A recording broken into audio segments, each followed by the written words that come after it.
Good morning. Appreciate y'all for tuning in and rocking with us for another edition of the Morning Breeze, man. Always rocking with you guys, as always, man.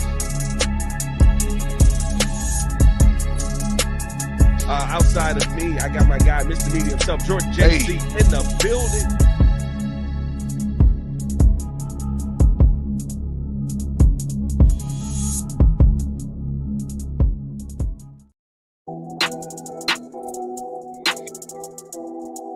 Yep. Hey, We're back. Best show for Chicago. Back at it again. mm-hmm. Hey. Yeah. What's good? We suck. Welcome back in, Bears fans. Appreciate y'all for tuning in and showing love. Chicago, what's happening? The Chicago Bears fall to the Arizona Cardinals. Don't even compete in the game realistically. And Yep. It's time for the coaching search to begin. We talk about the Chicago Bears and Matt Eberflus. Should he be fired now? And where does the search begin?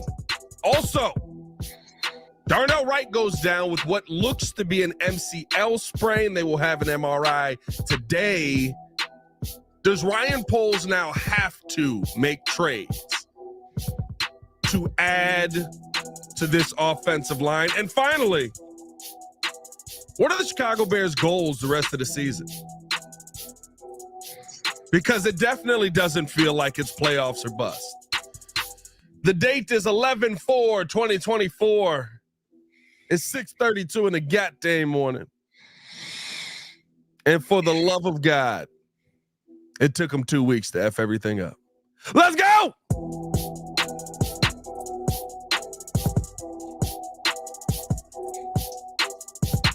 Hey, yeah. Big vibes. Hey, man, appreciate y'all for tuning in and showing love. Hit that like button, subscribe to the page, leave a 5-star review. Y'all know what to do. Chicago Bears in a very bad spot right now, but that does not mean you can't come in here and Come on.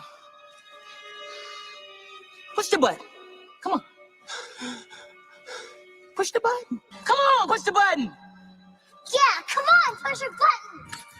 You heard what she said. y'all heard what Sue Young said. I know you heard it because there's over 100 in the chat. Hey.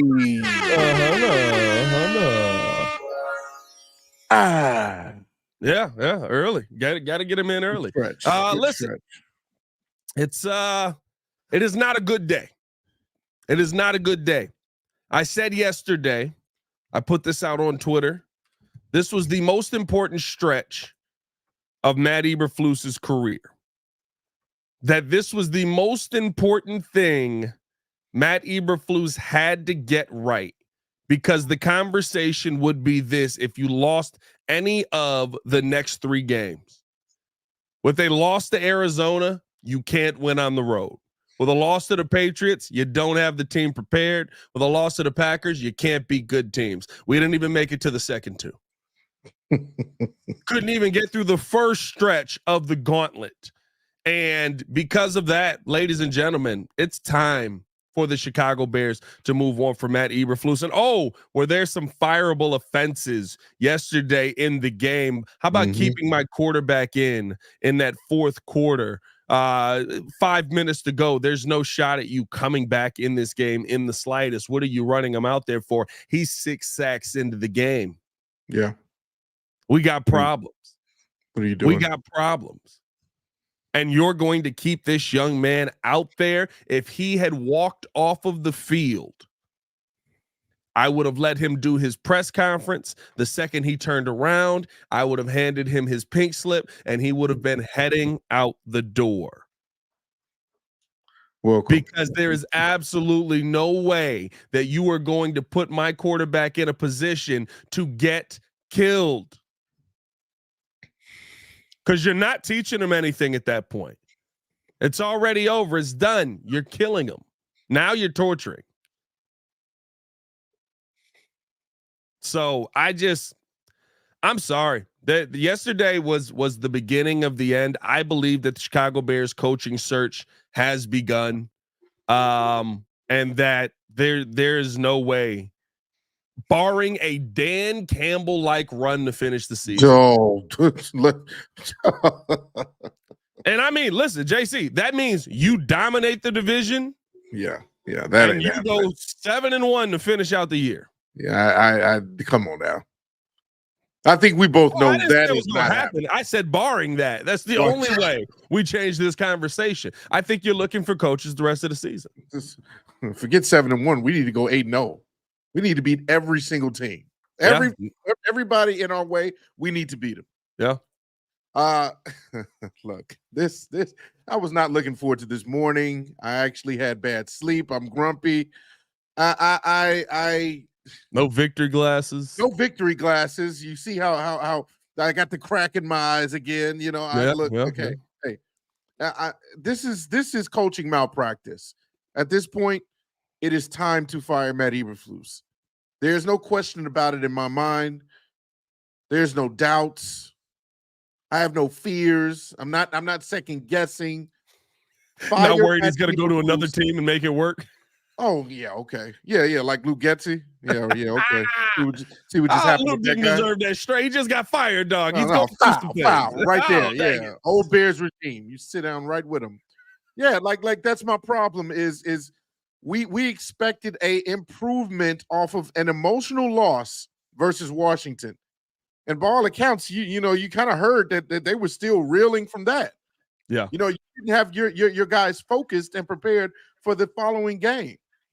You allow some time to mourn over a loss, but hey, 24 hours later after the game, you got to focus and prepare up for the next game. You didn't do that. These guys still came out flat. First quarter is always just a dud. Second quarter was bad, and then second quarter fell really apart at the end when you saw your defense started to just fall apart. Very uncharacteristic of the Bears. Very uncharacteristic that you already gave up 21 points in the first half. That right there showed me, and again, we talked about it, whether or not the team or the defense itself has given up on Matt Eberflus. But I mean that DeMarcado run at the end of the half, that was almost like a backbreaker. You gained momentum. It was 7-6, I believe, and then you got it taken right back. Well, it was 14-9. 14-9? 14-9, because we went down 21-9 heading into the half. 21 right going into the game, into the half, exactly. So you still were within striking distance, and you allowed a run based off, and from what I heard, it was just a kind of like a Hail Mary type play for them. Like, let's just see how many yards we can get out of this and go into the half. They weren't expecting to score off of that. Yeah. And then he blows past everybody. To me, despite the names you don't have that were playing in Montez and Jaquan and Kyler, that right there showed me a team that might not be giving 100% effort. And then you go into the half and you say, you know what, I wonder what I can tell my team to get them prepared for the second half. I wonder what I can tell my team so that we can actually come back in this game. Yeah, Coach, what did you have to say to your team, when, how can you bounce back? What do you do differently in the second half? Oh, well, I told him the score. The score, and I told him we got to stick together. I told him we have each other, bro. That's the all-time worst. If I was Ryan Poles, I'd go right in the middle of the interview and give him his papers. Big slip right there. What are you talking about? That is the all-time worst response I have ever heard in my life, bro. That man said, I told him to score, and I told him we have each other. What? They know the score already. You need to tell them the score. What? They saw the score. No, just imagine that in there, bro. Imagine you in the locker room, and you like, dang. We just gave up a big run. We got to figure this out, man. We got to get this together. All right, boys, listen up. It's 21-9. Look at the man next to you. Do it for him. Bear down. Oh, God. What? Yeah, Coach. What? Yeah. What? Like, what did you? What? Todd just walking out there. It's 21-9. Hey, y'all, we losing. You know, he's like looking up at the sky, like taking it all in. Just, boys, I remember a game when I was growing up. It was just like this. It was 21-9. We lost that too. But we were together and we had each other and we had our what? So like, get out of here, bro. That was the bro. And listen, I'm sure he was just trying to find something coach speak to say in that moment. But you made it so much worse for yourself by dropping that one. I can't even. At a certain point, don't coach speak. Try to say something better than that. I told him to score, and I told him we have each other. I would have walked out the locker room. I would have had to take a Tyreek Stevenson moment out there, dog. Listen, it's as bad as it can get right now. All the goodwill that you thought that you had built up is gone. By the way, we got to do a few of these. Over 200 in a check. Over 300 in a check. Over 400 in a check. Yeah, I appreciate y'all pulling up this morning. Thank you. You all are consistent. Thank you. There's some sort of consistency on a Monday morning. Hey, Rodney said you got to say it with the nicknames. Like, oh yeah. Let me tell you something, Crusher. I remember. Right now it's 21-9 there, Razor, and you know what? We've got Swifty and Jonesy over here together. And that's what we got, man. We got each other. That's got to be the worst thing ever, bro. I'm not gonna lie to you. That's the worst thing I've ever heard in my life. But it doesn't make any sense. Realistically speaking, bro, like you've got your answer. Matt Eberflus is now 0-18 on road games on Sunday in his coaching career. I don't know if you know this about football, but most road games are played on Sunday. That's a lot of football that's played. There's a lot of football on Sunday that he can't win on the road. On top of that, it just looked like, and listen, I understand the injury concerns. No Jaquan Brisker, no Kyler Gordon, no Montez Sweat. A defense is going to take a step backwards. Not using that excuse like that. It really will. But at the end of the day, this looked like a defense that had no fight. It looked like a defense that had no heart. It looked like a team in totality that you look at coming off of that Washington game and you couldn't get them off of it. You couldn't get they lost who they were. Whatever happened in that Washington Hail Mary play, that defense lost who it was. Now, I don't expect that to happen the rest of the season. I don't expect that to be the identity of this defense the rest of the way through. But my God, it sure was the identity of this defense yesterday. 213 yards allowed on the ground. That is absolutely insane. And it looked like somebody called in yesterday and they said, you know, at a certain point, you got to change up the play calling to stop the bleeding. And my response to that was, he said, if you get a bloody nose, right, at a certain point, you got to change things up to try and stop the bleeding. My response to that was, well, yeah, but it's real hard to stop the bleeding when someone's still punching you in the nose. Yeah.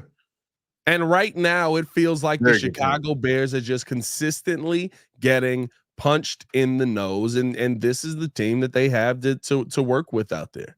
We heard Eric Washington talk about that recently, a couple of weeks ago when I believe someone, I don't know if it was you or somebody that asked him, like, you know, what can you do to improve the running game? And he felt like, you know what, it's not that we're getting gashed. It's just that we gotta execute a little bit better, control our gaps, you know, kind of foresee the schemes that they're running, and we'll be just fine. We'll be in the top 5, right? Like all the other stats on defense. That's what he said. Well, at this point, I'm gonna be honest with you. You're getting gashed. You're getting demolished in the run game. There has been no answer for how to stop this run game. As much as we give a lot of high praise to, you know, the middle of that defensive line and Javon Dexter and Big Man Billings and their ability to kind of stop and put pressure on the quarterback, for whatever reason, the holes are there for running backs to just kind of run through. I mean, James Conner's a beast running back already. A guy that loves contact and run through people. That first contact, I mean, he's always going to kind of put his head down and pin his ears back and just go. But he completely killed you almost on every run. I think at a certain point, they were averaging 9.6 yards per run at a certain point during the game. We were like, what is going on? Yeah. And it wasn't just him. You had, like I said, DeMarcado. You had a run-in with Trey McBride. Like all these guys, you had a run-in with Trey Sermon, I believe, who was eating. He had like 4.6 yards for his running. So it was just a bad game overall. That's where we got killed. We didn't get killed in the pass game. We got killed in the run game. When you give up 200+ yards, that's a bad day. It's going to be a bad day. That's a lot of yards. And so that's where we lost the game. But ultimately, again, going back to the coaching, because I just can't get off of this. There were so many times where you just pinpointed Matt Eberflus as the reason for the problems that the Bears are going through. And it's just kind of built itself up to the point where the Bears, I feel like, are going to implode. I know that the organization does not fire people in the middle of the season. That has never been their thing. You need to create a new thing. You need to for the first time in the history of this organization, fire your head coach for multiple reasons. Not only to get the morale and the focus back on these guys, especially the veterans on the team that are leading the players, that are the voices of this team.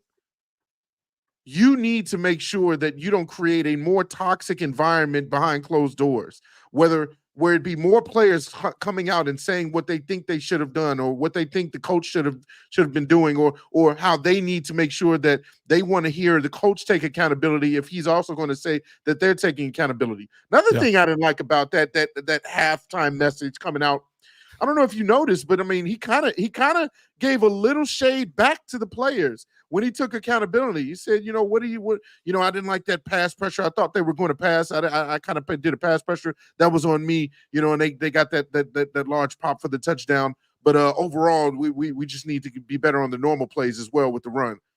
It's like, why are you throwing a little shade at the play? Like, no, take full accountability. Matt Eberflus probably grew up never knowing how to actually say sorry for anything he ever did. There's always an excuse for everything. Yeah. It's sad, man.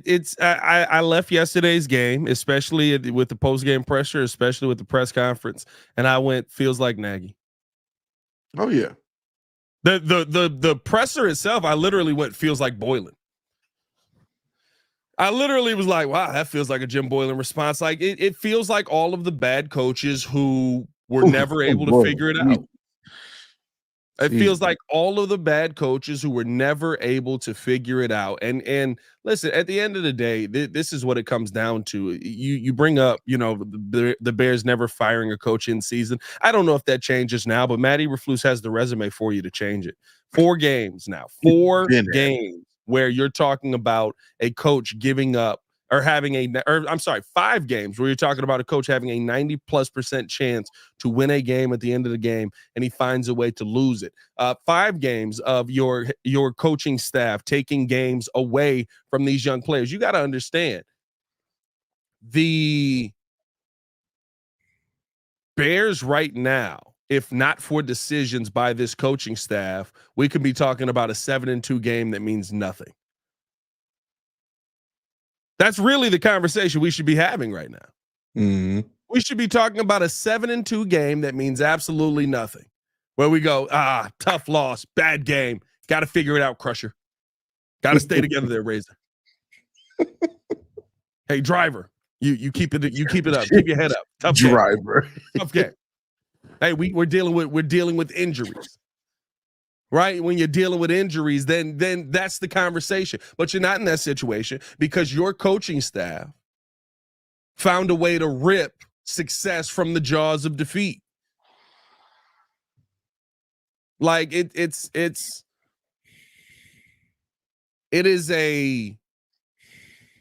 when you look at the resume and just sit down and go, is this guy the answer?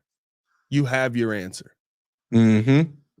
Yep. When you look at the road record, when you look at the amount of games that his coaching decisions have cost you, when you look at the amount of games that you shouldn't have been competitive games, but because of different things throughout that, even if you end up on the winning end of them, your coach puts you in that position. When you look at the amount of times, and I'm not the one who's going to sit there and go, well, the clock management issues and stuff. I've seen good coaches have clock management issues. I've seen good coaches, right, not know when to throw challenge flags. That's something that it irritates me, but it doesn't make me sit here and want to fire you. But when you make multiple decisions, in my mind, in this game alone, to get your new young quarterback killed, now you're in a bad spot. Now it's time for you to move on. And I don't think that's just a Matt Eberflus thing. I don't think I can put that all on Matt Eberflus. I'll tell you this right now. I appreciate you guys for tuning in, showing love. Hit that like button, subscribe to the page, leave a 5-star review, man. Y'all know what to do. We are over 700 in the chat. 700. There you go. Appreciate y'all. When you're looking now at what's happening on a consistent basis with this Chicago Bears team, not only the fact that Matt Eberflus has the resume that you can say we can move on from this guy in season, but I can't put it all on Matt Eberflus, because there is this one massive problem the Chicago Bears have, that the Chicago Bears had heading into this season, that everybody with a set of eyes could see. It was the only thing to talk about this offseason outside of the quarterback controversy that everyone with a set of eyes could see, and you decided not to address it. We'll talk about that coming up next after the break. Appreciate you guys for tuning in and showing love. Hit that like button, subscribe to the page, leave a 5-star review. Y'all know what to do. We'll be right back after a word from our sponsors. Appreciate you guys for tuning in and watching the show. Today's episode of the podcast is brought to you by Aura. Have you ever done a Google search on your own name? You'd be surprised what pops up. Your full name, email address, home address, health records, your relatives. It's all out there. And that's why I've been using Aura, the sponsor of today's video. Aura shows me which data brokers are selling my information and automatically submits opt-out requests just for me. Cleaning up my information not only helps reduce the amount of spam I get, but it protects me from hackers who could use that information to help them access my social media, bank accounts, and other sensitive information. It's really simple to set up. I don't have to download several apps or go to things like antivirus, VPN, password management, parental controls, identity theft, but you can get all of that in one place with Aura. I get everything at one affordable price as well. You may already have one or two of these tools, but not having Aura is like leaving the front door locked while leaving the back door and windows wide open. For you to be able to take advantage of Aura, we got a special deal for you here today. Stop data brokers from exposing your personal information. Go to my sponsor at https:/aura.com/the Windy City. Again, that is aura.com/the Windy City to get a 14-day free trial and see how much of your information is being sold.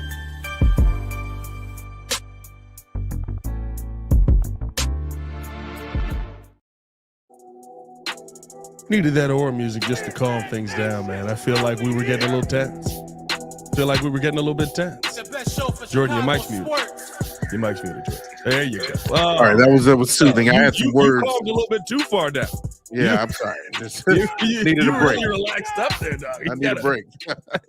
Calm down there, my guy. Hey, hit that like button, subscribe to the page, man. Appreciate y'all rocking with us today. As always, man, we're talking about, do the Chicago Bears need to move on from Matt Eberflus? Has the coaching search begun? I do believe that it has. I think the rest of this season, you're talking about a couple of different things that the Bears are going to be doing to prepare for next season. And the wild part about this is a 4-4 team. The playoffs are not out of reach, but that's crazy. It is. With this gauntlet of a division that you're in, by the way, haven't played any divisional games yet.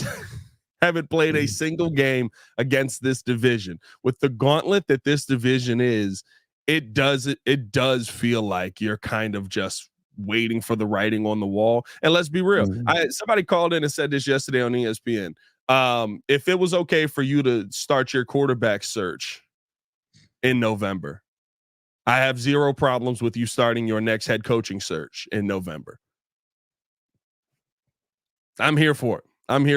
Appreciate y'all for tuning in and rocking with us, man. Now, the one thing that I think was also a glaring issue yesterday that needs to be addressed, and this is this is a issue that after Matt Eberflus came off the podium, Ryan Poles should have been standing there handing him his pink slip. Kevin Warren should have been standing right behind Ryan Poles after that was going. Just the succession of like, hey, slap you, and then you turn around and then he slaps you. Kevin Warren should have been standing right behind Ryan Poles and said, hey, I am glad that you dealt with that situation. I am glad that you went out there and you had the cojones to move on from this coach in season. Now I'm gonna tell you this right now. You get this young man killed and you following him right out the door. Yep. Because we all could see coming into the season, no matter what you felt about the quarterback position, if you felt you needed to improve it or not, you knew you needed to improve the offensive line. Caleb Williams has been sacked 29 times this season. He is one of the most knocked down quarterbacks in the NFL. Ridiculous. Guess what Justin Fields was last year? For some reason, this former offensive lineman can't get it in his head that he needs to protect his young quarterback. There is a picture going around the internet. We got another one, JC. Let me see if I can pull this mug up here real quick, because it shows you how much of a joke this offensive line was and how naive Ryan Poles was. For all you Tory Taylor, we need to go get a punter bastages out there. Every single last one of you bastages that was out there banging your chest that, oh, Pat doesn't understand football because you know you got to turn over the field if you can't flip the field. Well, when I don't need to flip the field when my quarterback's not laying on his back, because I got 5 guys who are already doing that. Oh, there we go. Another OLEP, baby. Oh my God, bro. These mugs out here doing it. This ain't even in my room no more. Like who is that? Is that Coleman Shelton? And I don't even know who that is at that point. That's probably what's old boy that was on Jake the right Curran side. And Matt Pryor. Curran. That's what I was thinking. That's probably Curran down there. They doing right on it, into it, running my opponent. That's what they got going on down there, dog. Like, just bad, bro. Bad. But you know what? I knew it was bad. You knew it was bad. The world knew it was bad. Every defense in this NFL knew it was bad. Oh, you know what Ryan Poles didn't know? That it was bad.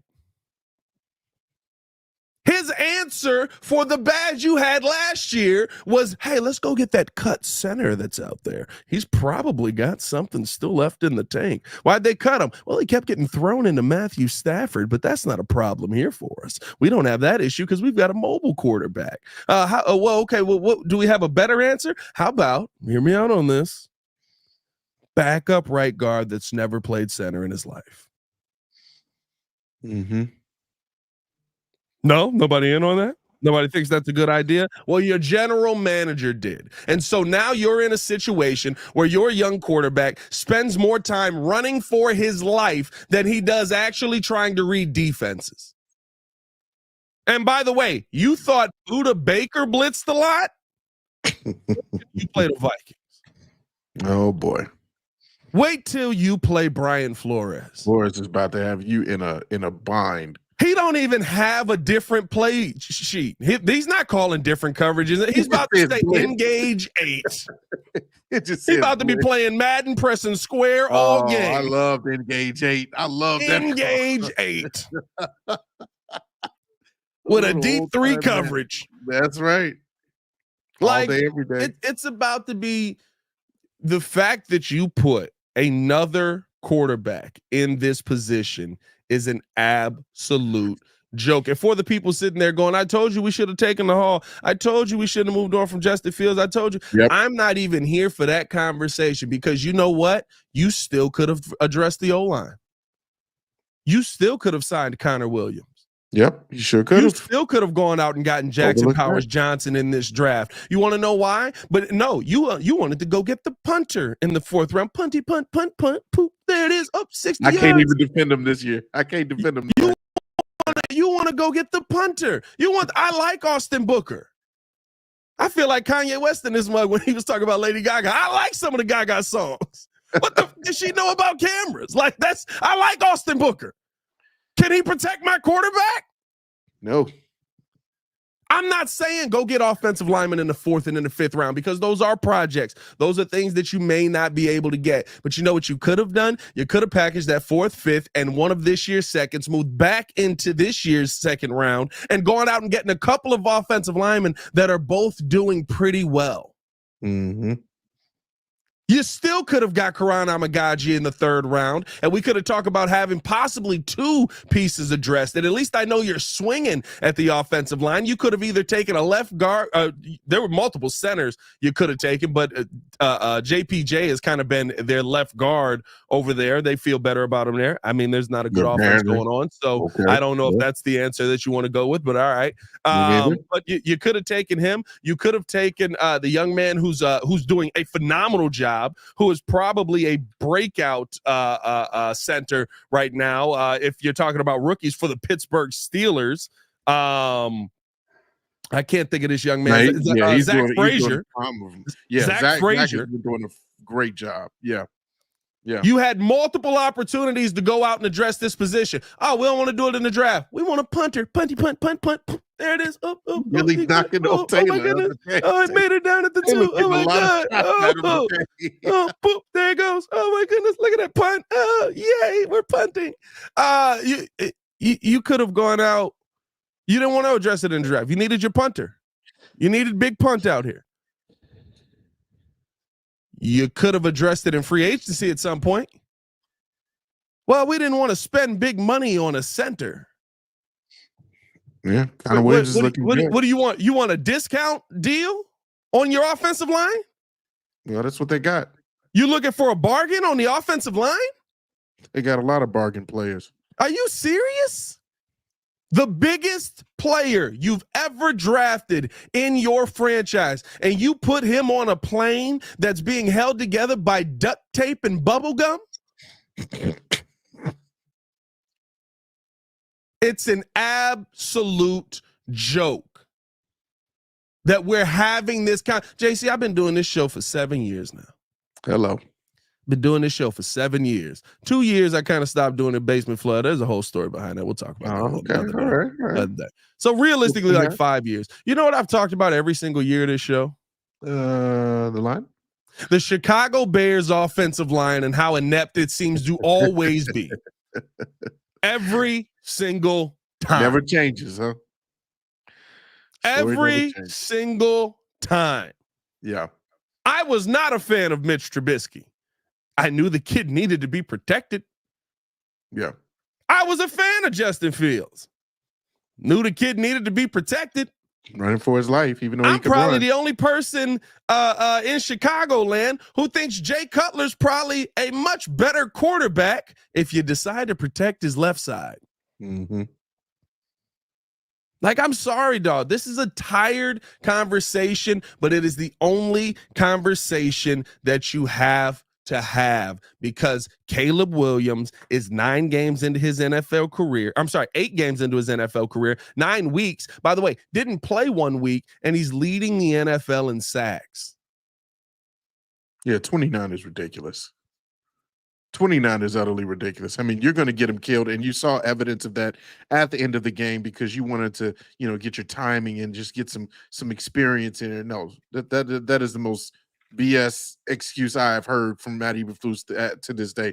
But going back to polls, I mean, you're going into this game, and usually these things matter when I talk about, rankings and stats and certain things like that. You talk about the defensive rankings of a team like the Arizona Cardinals. They were 27th in total defense, 26th in rushing yards giving up, And also in passing, giving up, they were 26th. You thought that you could take advantage of a team like that, but you know what every team is starting to realize about the Chicago Bears, regardless of the rankings, their defense seemingly looks trash, on paper, or some of their guys are out, some of the better players are out because they're injured. You know what every team does? They blitz. They blitz us. They bring more people than linemen. You know why? Because they can't stop them. They can't stop them. You bring Buda Baker in there. You got Deontay Stills killing. Like, there's no hope. There's no hope. Hold on. What do you got? Yeah, the defense is trash. Defense is absolute trash.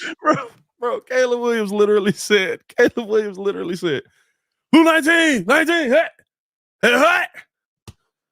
Oh, God. He pointed at Buda, bro. He said, what? Oh, God. He's going to hit me. Oh, dang it. Maybe I could razzle dazzle my way up. Falling. Oh, you falling as well. I'm gonna get sacked. All right, bro. The razzle dazzle looks cute until you still don't do anything with it. It's a whole lot of nothing. Like Ryan Poles has to be held accountable. And the worst part about it is, right, and at this point, right, you're dealing with backups to backups. There's multiple injuries that have happened on this offensive line, but bro, legit. He calls out Buda Baker's blitz before the play starts. And said, "Hut." Oh boy, there he is. Still coming free. Didn't get him. Yep, still just streaming right out. Alrighty. It's bad, bro.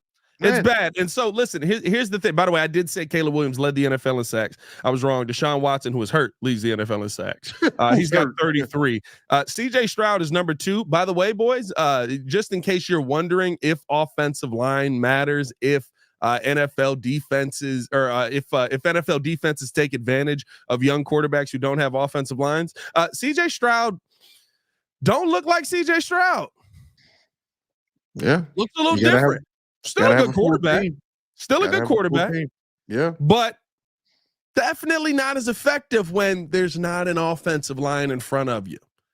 And so here's the question that we got to get to that we basically just went on a rant there slapping Ryan Poles for 20 minutes. Bro, I drove into work yesterday listening to Mini-Man. I heard. Yeah. I drove in listening to Mini-Man because I was like, oh, I'm finna have to beat somebody up on this. Bro, yeah, I'm finna have to put I got to put the foo-flops on these mugs for what they doing to this young quarterback. It's absolutely disgusting. Yeah. Shout out to Emilio Brito with the super chat. Said, bro, give me Ben the Pen Johnson already. Bring him in here. A couple super chats here. I seen another one on here. Bears Junkie said Kevin Warren wants us to pay for billionaires playground, and Ryan Poles thinks offensive line isn't important. Yeah, we got some question marks going on up here for sure. But I think here's the thing. Do you have to trade for help right now? Do you have to trade for offensive line help? Or the other option is you let Caleb Williams die? No, that's an option, huh? I mean, listen, it's literally trade for offensive line help, which I think it's another Band-Aid on a gunshot. Yeah. But it's that, or you just let him rack up 60 sacks this season. And maybe he does rack up 60 sacks this season. Maybe that is how you start him off in his NFL career, and you just hope for the best. But here's the thing that I don't want to hear. For all the people who are running to sit here and tell me that Caleb Williams ain't good, make sure you keep that same energy for the quarterback that was here before, which is probably why you're trying to have that energy now on Caleb Williams. Because at the end of the day, if you're a Bears fan, you should want your quarterback to be good. And there is no quarterback that will be successful behind the 5 dumpster cans that we got in front of him, standing in front of him right now. The 5 red flags. And it gets worse. I didn't even bring this up. Darnell Wright. Did I say this? Darnell Wright with an MCL sprain. MCL. But that's per Ian Rappaport. So he could miss some considerable time as well. Ryan Poles is definitely needing to trade for help. I mean, we got the deadline scheduled up until tomorrow. You have names like Wyatt Teller out there. We've talked enough about him being an option. You need to go out and just get some legit help for this line, because one, what that does is that tells the team, that also tells us as fans that you're still trying to win now. I understand we're in a bad spot because we're in the division that we're in, but you're trying to win now. That's another reason why I say that you need to fire Eberflus now, is because you're trying to maintain the morale of this team. If you're going to be buyers at the trade deadline, there's two things that needs to be done. You get offensive line help and you get rid of the coach, so that the morale and so that the impression that you're giving is, hey, we're about business. We're looking to move forward, and anything that's in our way, anything that's going to create ineptitude or create chaos or the chemistry, throw off the chemistry, we have to fix right now. It can't be a problem that we wait for into the offseason. It can't be a problem that we wait for because we're used to doing things like a mom and pop shop. No, run your organization like a big time organization. Yep. As much as we can laugh and joke about, the Raiders getting rid of Luke Getsy, they still got rid of Luke Getsy right now. They saw a problem and they got rid of the problem.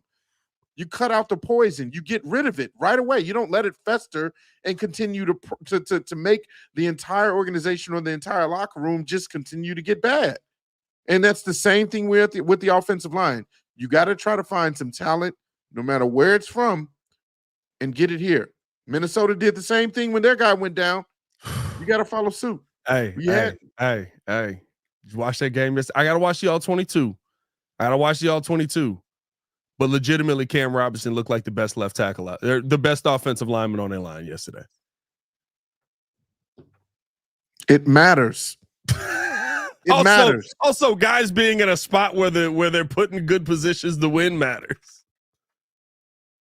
Like, I was literally just like, all right, I guess, but what the hell do I know? I got to go back and look at it. I'm not going to sit here and say that that I watched every single play, because while I was doing the post game show, the game was on. But every time I looked up and saw the Vikings on offense, I was locked in on Cam Robinson on that left side. He was absolutely eviscerating that left side. But hey, F it. You know what I mean? Who needs offensive line help? And listen, I know a lot of people are saying, who are guys out there that you can go get? I do think that you could go get a guy like Wyatt Teller. And yeah, I think you need to go get a guy like Wyatt Teller, especially with the fact that Darnell Wright goes down, because you probably have to move Matt Pryor to right tackle, which he is not good at playing. I'm not going to lie to you. That's not going to go over well. But I mean, do you move Tevin Jenkins back over to that right side and try and, you've got a little bit more depth on that left side. Maybe you get Karana Magaji back. Maybe you play Larry Borum at left guard. You bring in a guy like Wyatt Teller who can play that right guard position. I think you also can take a look at Brandon Sheriff down in Jacksonville, who everybody's like, oh, he sucks as well. That's not the guy that you want to go get. Again, I think just in a bad situation down there. And listen, it's a bad situation up here as well. So maybe that's why you don't go do it.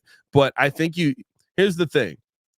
Your option to not do it is let Caleb Williams get killed. Your option to not do it is let Caleb Williams get killed. That's not a good option. That's not a good option to roll with. That's not a good option to have. I don't know if JC died. I think JC froze on us. JC, you froze? You did? You okay, he's gone. He's gone. All right, cool. Your best option moving forward is let this young man get beat up over the next 8 weeks and call it a day. Do you take a swing or not? His face was priceless, Joshua. Do you take a swing or not? Because you're 4-4. As much as Bears fans feel it's over, I don't think that the Bears brass feels it's over. I believe that Ryan Poles probably is going into this season still believing, hey, we can still get the most out of this team. We can still be a 10-11 win team. We just got to get ourselves back on track. We've lost track for a couple of weeks here. We can get ourselves back in the race. Sure. Well, if that's the case, there is no race to have if your quarterback can't stand back there and be protected.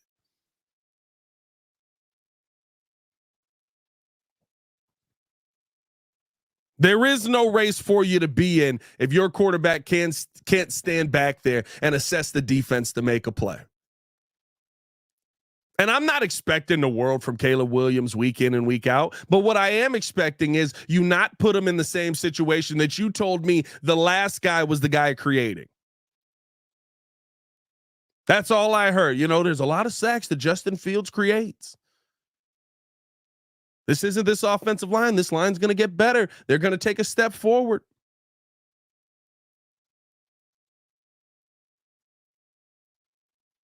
This offensive line, they're with a QB with a quicker release, they're going to put themselves in a better position.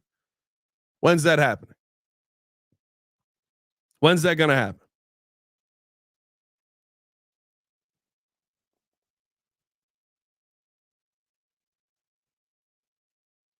So for me, you have to take a swing. For me, you have to take a swing to try and fix this, to try and put something in front of this young man that allows us to get a real assessment of his talent.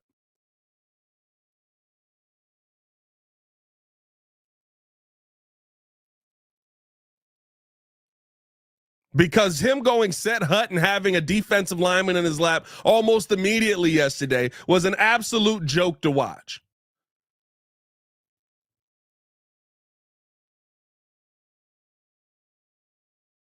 And that's with him having a couple of down games. That's with him having a step back over the last couple of weeks. But you got to be able to pick this kid up somehow. Welcome back. You all right? All right, yeah. Apparently the rain tried to stop me from being on here. No, they hated on you. It's just a bad Monday. Oh wait, JC, is that Ryan Poles behind you? Oh, God, he's coming. Right. Getting a little PTSD. Oh, no, sorry. It wasn't Ryan Poles. That was the defensive lineman.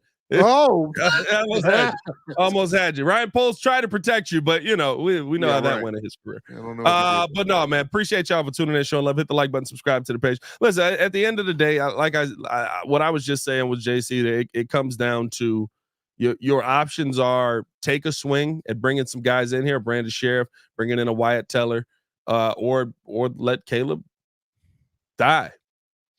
At this point, doing nothing would be GM malpractice, and you'd be in the hot seat right along with Matt Eberflus. Like you mentioned, you're giving Matt Eberflus his pink slip. Kevin Warren's right there behind you saying, hey, yeah, I'm watching you. You're on the hot seat now. Like, we give credit as many times as we have to Ryan Poles for fleecing the Panthers, getting the right weapons on the team. But, I mean, weapons mean nothing when you don't have anybody or don't give the quarterback time to throw. And again, it has been bad. It has been atrocious. Time and time again, this has been the same issue, like you said, for year after year after year. Ryan Poles has to break that chain by addressing it now. Yeah.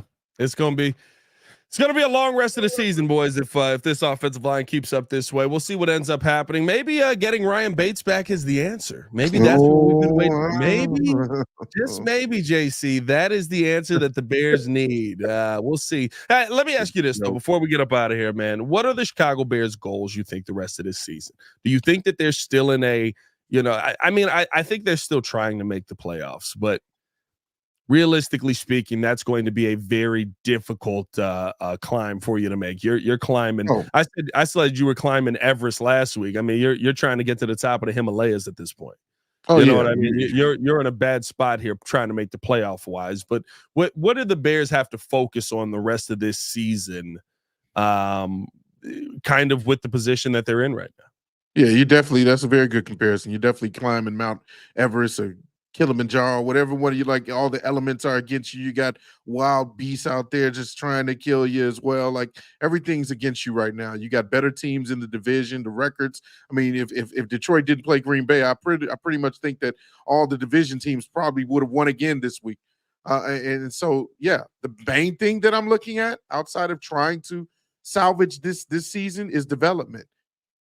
Try to find a way to develop Caleb Williams even more. That's what I want to see. I want to see him obviously not get killed. That would be nice. That's another goal, is make sure your quarterback is healthy and improve on your decision making. And I hope it's a big if Matt Eberflus is still around, improve on your coaching decisions. Get him out the game if you're getting blown out. Like, don't make excuses and say it's a timing and a learning experience. You don't want your quarterback to experience getting killed and gator rolled. I said this in my podcast. The gator roll. There's a reason why they call it the gator roll. When alligators kill their prey, they do the gator roll to snap all their limbs off. Like, do you want Caleb Williams dragging himself to the sideline because he can't get up and walk? Yeah. No, that's bad. That's bad for the development of the quarterback. That's bad for the development of the future. Make sure he stays healthy. Make sure you try some kind of way to keep developing him so that he can turn into a good quarterback, a great quarterback, as we think, once you address the offensive line. Yeah, and listen, I think the development is important. I think developing his deep ball is absolutely important. He hasn't been able to connect on that. I think protecting him so he can get time to throw the deep ball is important. But listen, to say that Caleb Williams has come in and over the last couple of weeks and not taken a step back would be to sit there and be blind to what's happening on the offense, right? Like, Caleb Williams has definitely had a step back, as many rookies do in their rookie season. But at the same time, you got to find a way to help this young man out. You've got to find a way, whether it's establishing the running game and having a consistent running game. I don't know what the mindset is here, that, we kind of went into that game and didn't run the football. How do you protect a rookie quarterback? Solid O-line, run the football. It's not a difficult game. It's not this confusing thing. Like, we could have Stevie Wonder call the offense for us, and he would go, we probably should run the ball here.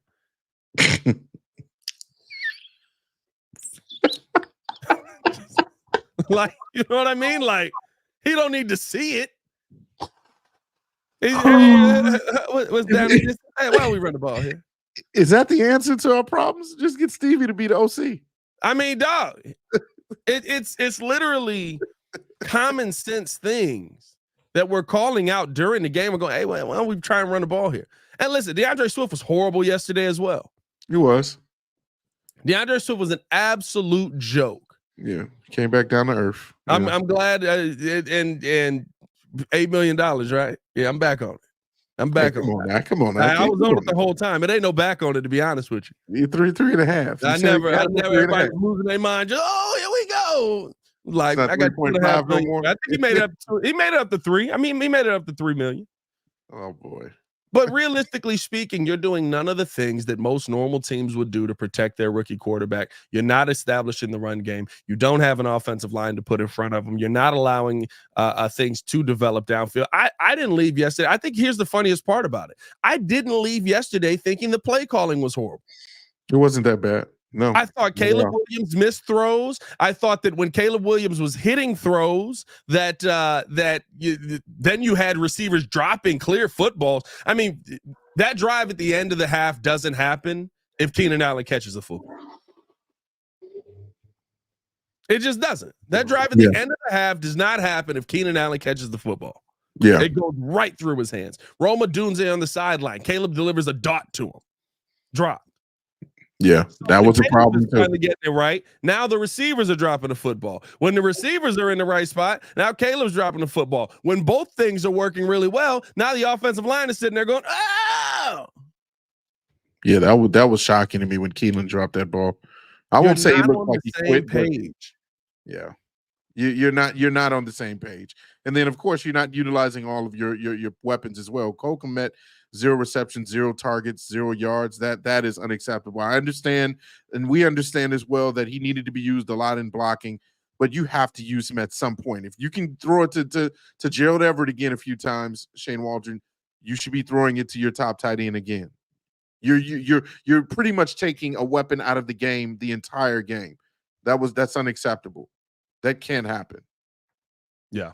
It's the one thing I will say, the Cole Kmet just going away from him. Listen, I understand he's helping with the blocking. I understand why he's getting less targets. 0 targets is nuts. None at all. By the way, your Cole Kmet's completion percent, I believe it's like 87%. Mm-hmm.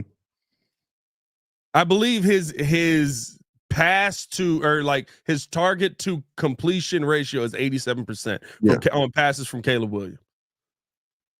And you didn't get him involved in the slightest. You did throw it to him. Yeah. It's unacceptable. It's unacceptable. Yesterday was unacceptable as a whole. For me, you're back on the cycle of suck. Welcome. Cycle of suck, baby. You're back on the cycle of suck. What was it? Mitch Trubisky, and they had John Fox here, and then they fired John Fox, and they brought in Matt Nagy. Matt Nagy killed Trubisky for 2 years. Then they get Justin Fields. Matt Nagy kills Justin Fields. They get rid of Matt Nagy. They bring in Matt Eberflus. Matt Eberflus kills Justin Fields. Here comes Caleb Williams. Caleb Williams is getting killed by Matt Eberflus. And what? Ben Johnson's going to come in and fix it all with this offensive line? I hope when we get him, if we get him, that offensive line has been addressed. I'm not going to lie to you. You can pick whatever coach you want. But if this offensive line ain't fixed next season, it won't matter. Ben Johnson will not be able to call that offense here. Yeah. Ben Johnson can call that offense because Jared Goff has all the time in the world. They literally have the best line in football. That's why Ben Johnson looks amazing. And I'm not to say I'm not saying Ben Johnson isn't a good OC. I'm not saying that he doesn't have a great brain for offense and things like that. But like, if we're being real, you could put Sean McVay on this team and he couldn't call an offense. You could put Kyle Shanahan on this team and he couldn't call an offense. Like, go get the best play callers in the world. They can't call an offense behind this offensive line because things take time to develop. And even your quick pass game isn't quick enough with this O-line. That's a problem. That's a problem. But hey, man, we appreciate y'all for tuning in, showing love. Let's hope that we can get let's hope that we can figure things out. Let's hope that we can get things figured out, get things back on track, and go on an 8-0 run. Let's dream. Let's dream. Finish Pat. out the season phenomenally and believe in the bearded Flus again. Hit that like button if you have not done so. Subscribe to the page. Leave a 5-star review. Y'all know what to do. We will be back at 6 to react to more Chicago Bears controversy, and I can't wait to hear what people are saying on the radio today. Hit that like button, subscribe to the page, leave a 5-star review. Y'all know what to do. For Mr. Meaty, Jordan JC, it's your boy Pat the Designer back at it again. Y'all stay safe out there, Chicago. Bear down. One love. Peace.